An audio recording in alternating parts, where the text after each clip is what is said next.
Olá, tudo bem com vocês? Espero que sim. Hoje a gente vai conversar sobre um assunto muito legal, se bem que em biologia todo assunto é legal, então, modéstia à parte, né? Fazer o quê? Sou professora da melhor disciplina que existe, né? Fazer o quê?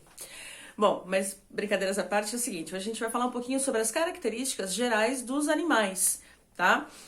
O reino dos animais ele é bastante grande, tá bom? Tem várias espécimes com várias características diferentes, mas existem algumas que nós vamos encontrar em praticamente todos eles. E são justamente sobre essas características que a gente vai conversar um pouquinho, tá bom?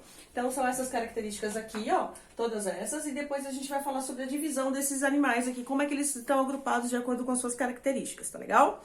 Bom, as principais características dos animais, então, são: primeiro, todos os animais são pluricelulares e eucariotos. O que isso quer dizer? Quer dizer que todo animal é formado por pelo menos duas células, né? Lógico que não são só duas, mas são muito mais, mas são muitas células. Pluri significa muito. Então, não existe animal unicelular, né? Assim como são as bactérias ou algumas algas unicelulares, né?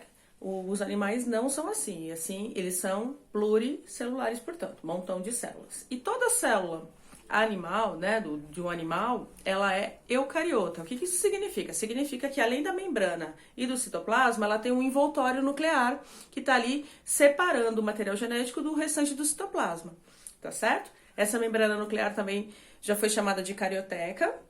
Hoje em dia esse é um termo um pouco mais arcaico, mais antigo, mas ainda há pessoas que usam e não tem problema nenhum, tá? Só é um termo antigo, mas não é um termo errado, tá bom? Eu gosto de usar membrana nuclear, mas isso aí é uma questão de nomenclatura, é só questão de opção, tá legal?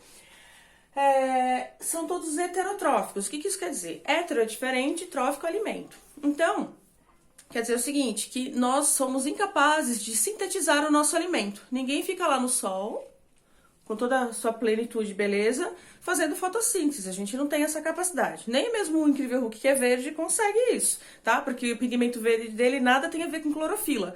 Então, só quem tem clorofila que consegue fazer. Nós, meros mortais, não conseguimos, né? Somos lindos e plenos, mas não conseguimos.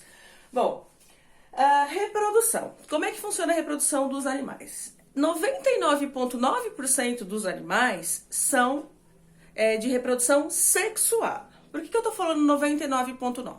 Porque tem uns bonitos e uns animaizinhos chamados poríferos, que são conhecidos popularmente como esponjas, assim como nosso amigo Bob, né?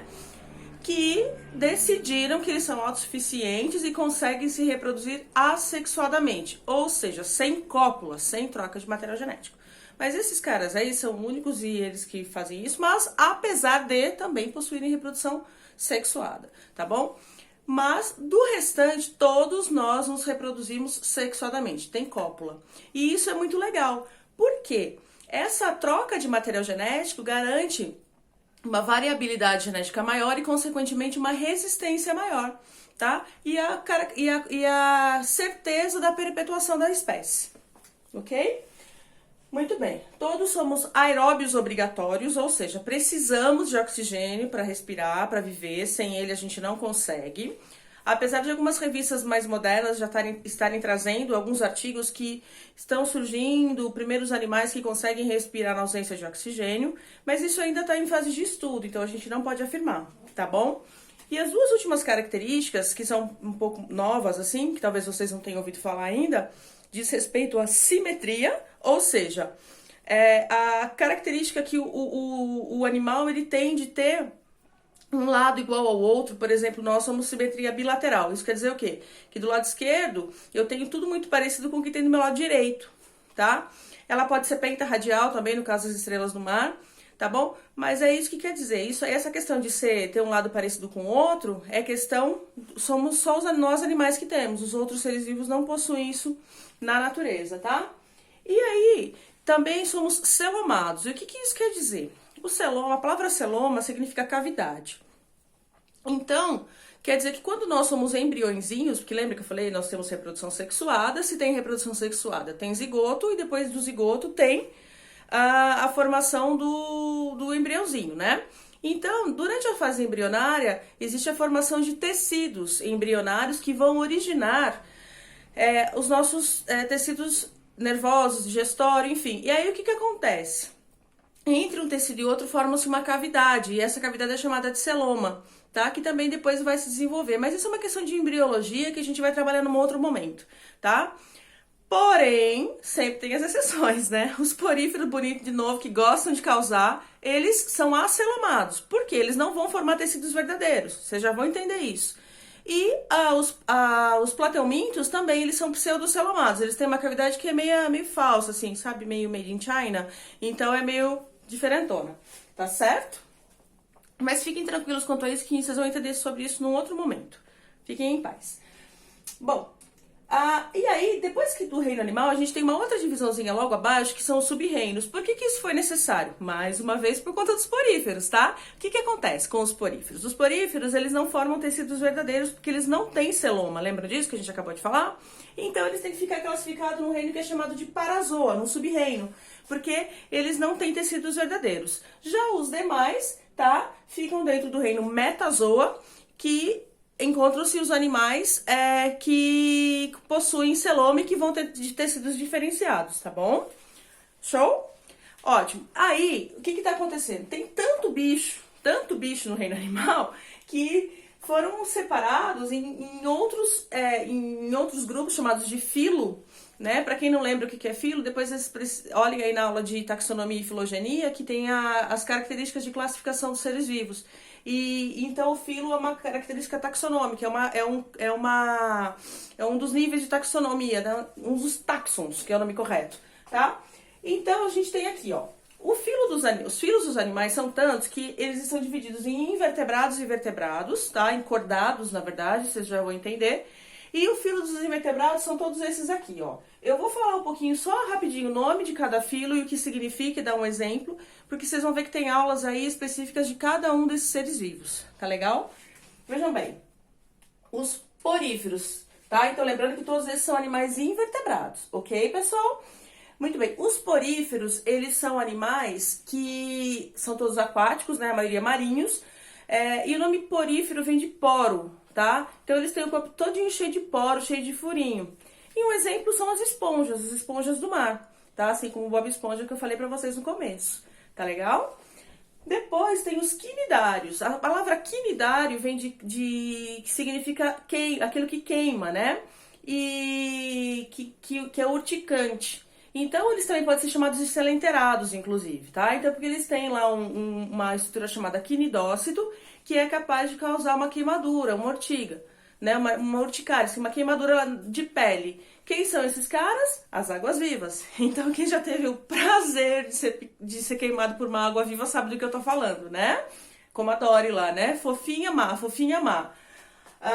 Os plateumintos, isso é muito legal dentro dos seres vivos, porque os nomes estão relacionados realmente à estrutura corporal deles, então eu acho sensacional, tá? Então, ó, plateumintos é assim, ó, plateumintos, ou seja, são animais que estão achatadinhos, vermezinhos achatados, tá? Como é o caso da tênia, por exemplo, que causa a teníase, que é uma verminose, como é o caso da planária, que é um cuti-cuti de um animalzinho que não faz mal pra ninguém, uma fofa, amo planárias, são lindas, tá bom? E aí a gente tem os nemateumintos, né? A palavra nematodo significa cilíndrico. Antigamente eles eram chamados de asqueumintos. Hoje em dia a gente usa uma outra nomenclatura para denominar nemateumintos. Na verdade eram separados, nemateumintos e asqueumintos, e hoje em dia já existe um agrupamento porque eles são praticamente, têm as mesmas características, então estão todos dentro do mesmo grupo, tá? Exemplo, lombriga, tá? Lombriga, aquele verme redondinho assim, que parece um macarrão. Depois que você vê uma lombriga na aula de zoologia, você fica um bom tempo sem comer macarrão, confesso pra vocês, tá? E não adianta falar que você não teve, porque todo mundo uma vez na vida teve lombriga. Não adianta falar, não, eu não teve. Lá no fundo do seu âmago, do seu intestino, você teve, tá bom? Tudo bem. Os moluscos são animais de corpo mole, tá? Então, assim, eles podem ou não ter conchas, essas conchas podem ser externas ou internas, depende de cada bicho, né? E os exemplos são caracol, caramujo, será que são iguais? Será que caramujo e caracol é a mesma coisa? A gente vai descobrir logo logo. Lula, polvo, tá? Então, ostras são animais de corpo mole, ok? Anelídeos. Anelídeos são animais que têm o corpo formadinho por anéis, tá? Então, um exemplo dos anelídeos são as minhocas, que é formado por anéisinhos, tá certo? Os artrópodes, esse grupo aqui, ó, é fenomenal. Tem representante de tudo quanto é tipo no mundo inteiro, é o maior de todos, tá? A palavra artrópode significa pernas articuladas. Então, esses bichinhos, eles têm uma perninha articulada na outra, tá? E aí tem uma variedade de exemplos, porque são muitos bichinhos, tá? São uma infinidade de classes, tá? Sendo que a maior dela é a classe dos insetos, tá certo? Então, a gente tem abelha, vespa, a gente tem os aracnídeos, tá? Tem os crustáceos. Então, é muito grande, mas é muito interessante, tá certo? E por último, do animal invertebrado são os equinodermos. Equino significa espinho, derme, pele. Então, significa que esses carinhas têm espinhos na pele. Quem são os representantes? A maioria é marinha desses representantes, tá? Então, a gente tem o ouriço do mar, a gente tem a estrela do mar, tá? Que são alguns dos representantes dos equinodermos. Show? E aí, a gente vai entrar no filo cordata. A gente escreve chordata, mas se fala cordata, tá? E o que são os cordados? Eles são aqueles caras que, lembra quando eu falei lá da questão do celoma, que tem os folhetos embrionários e tal? Então, um desses folhetos vai formar a notocorda, que é o tubo nervoso, tá? E aí, então, esses são os únicos caras que vão ter essa notocorda. Nenhum desses outros caras aqui tem, tá? Que tá relacionado ao sistema nervoso. E aí, o que acontece? Nos cordados, a gente tem 3 grupos, tá? Os protocordados e os urocordados, que são animais relativamente mais simples, tá bom? Mas que vão ter a notocorda. E depois a gente vai ter os vertebrados, que aonde essa notocorda vai se transformar da coluna vertebral, tá bom? E aí, então, a gente vai ser chamado de animais vertebrados, ou seja, que possuem coluna vertebral, tá certo? Então, vejam bem, quais são os 5 grupos, tá? Os 5 grupos são peixes, reparem que eu coloquei um asterisco aqui, já vou falar por quê, anfíbios, répteis, aves e mamíferos, nós, queridos, fofos, lindos e maravilhosos. Vamos falar de cada um desses grupos, tá bom? Calma, uma coisa de cada vez, logo, logo vocês vão estar vendo as aulas aí. Mas por que eu coloquei um asterisco em peixes? Porque, na verdade, os peixes estão separados em 3 grupos, tá? Um grupo, muita gente, depende do autor, você vai ver que eles consideram os agnatos como peixes, outros não, como um grupo à parte, tá? Agnato significa peixe sem mandíbula, então eles não têm a mandíbula, eles não conseguem fazer esse movimento aqui, geralmente a boca deles é circular, como é o caso da moreia, do peixe bruxa, por exemplo, tá? E aí a gente tem os outros 2 grupos, que são os peixes ósseos, tá bom? E os peixes cartilaginosos. Os peixes cartilaginosos são as raias e os tubarões, e os ósseos são todos os outros peixes que vocês conhecem em uma infinidade, tá bom?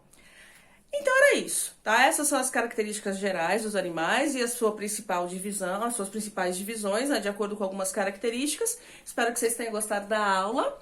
Quem não é inscrito no canal, inscreva-se. Quem gostou, dá um joinha aí, compartilha com os amigos, tá? Porque o meu objetivo é que vocês aprendam principalmente a gostar de biologia, né? Que eu acho que isso é muito fantástico, tá muito perto da gente. Então, biologia tem muito a ver com a nossa realidade, tá falando de nós, a gente se descobre todos os dias. Então, isso é sensacional, tá bom? Beijo grande pra vocês e até a próxima, pessoal.